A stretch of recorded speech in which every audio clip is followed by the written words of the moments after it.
حضرت صلی اللہ علیہ وآلہ وسلم پر وحی کا ابتدائی دور اچھے سچے پاکیزہ خوابوں سے شروع ہوا۔ آپ خواب میں جو کچھ دیکھتے وہ صبح کی روشنی کی طرح صحیح اور سچا ثابت ہوتا۔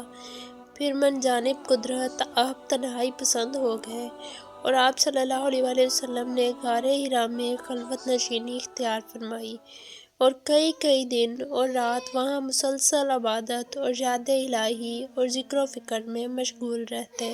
جب تک گھر آنے کو دل نہ چاہتا توشہ ہمراہ لیے ہوئے وہاں رہتے۔ توشہ ختم ہونے پر ہی اہلیہ محترمہ حضرت خدیجہ رضی اللہ تعالیٰ عنہ کے پاس تشریف لاتے اور کچھ توشہ ہمراہ لے کر پھر وہاں جا کر خلوت گزین ہو جاتے۔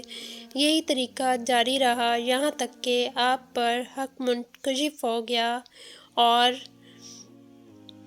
آپ غار حرا ہی میں قیام پذیر تھے کہ اچانک حضرت جبرائیل علیہ السلام آپ کے پاس حاضر ہوئے اور کہنے لگے کہ اے محمد صلی اللہ علیہ وآلہ وسلم پڑھو۔ آپ فرماتے ہیں کہ میں نے کہا کہ میں پڑھنا نہیں جانتا۔ آپ صلی اللہ علیہ وآلہ وسلم فرماتے ہیں کہ فرشتے نے مجھے پکڑ کر اتنے زور سے بھینچا کہ میری طاقت جواب دے گئی، پھر مجھے چھوڑ کر کہا کہ پڑھو۔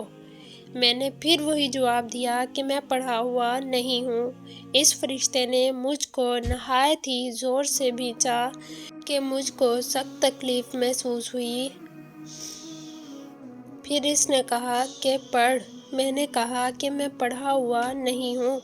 فرشتے نے تیسری بار مجھ کو پکڑا اور تیسری مرتبہ پھر مجھ کو بھینچا، پھر مجھے چھوڑ دیا اور کہنے لگا کہ پڑھو۔ اپنے رب کے نام کی مدد سے جس نے پیدا کیا اور انسان کو خون کی پھٹکی سے بنایا، پڑھو اور آپ کا رب بہت ہی مہربانیاں کرنے والا ہے۔ بس یہی آیتیں آپ حضرت جبرائیل علیہ السلام سے سن کر اس حال میں غار حرا سے واپس ہوئے کہ آپ کا دل اس انوکھے واقعے سے کانپ رہا تھا۔ آپ صلی اللہ علیہ وآلہ وسلم حضرت خدیجہ رضی اللہ تعالیٰ عنہ کے ہاں تشریف لائے اور فرمایا کہ مجھے کمبل اڑا دو، مجھے کمبل اڑا دو۔ لوگوں نے آپ کو کمبل اڑا دیا۔ جب آپ کا ڈر جاتا رہا تو آپ صلی اللہ علیہ وآلہ وسلم نے اپنی زوجہ محترمہ حضرت خدیجہ رضی اللہ تعالیٰ عنہ کو تفصیل کے ساتھ یہ واقعہ سنایا اور فرمانے لگے کہ مجھ کو اب اپنی جان کا خوف ہو گیا ہے۔ آپ صلی اللہ علیہ وآلہ وسلم کی اہلیہ محترمہ حضرت خدیجہ رضی اللہ تعالیٰ عنہ نے آپ کی ڈھارس بندھائی اور کہا کہ آپ کا خیال صحیح نہیں ہے، خدا کی قسم آپ صلی اللہ علیہ وآلہ وسلم کو اللہ کبھی رسوا نہیں کرے گا۔ آپ صلی اللہ علیہ وآلہ وسلم تو اخلاق کے فاضلہ کے مالک ہیں، آپ صلی اللہ علیہ وآلہ وسلم تو کنبہ پرور ہیں، بے کسوں کا بوجھ اپنے سر پر رکھ لیتے ہیں، مفلسوں کے لیے آپ کماتے ہیں، مہمان نوازی میں آپ بے مثال ہیں اور مشکل وقت میں آپ امر حق کا ساتھ دیتے ہیں۔ ایسے اوصاف حسنہ والا انسان یوں بے وقت ذلت و خواری کی موت نہیں پا سکتا۔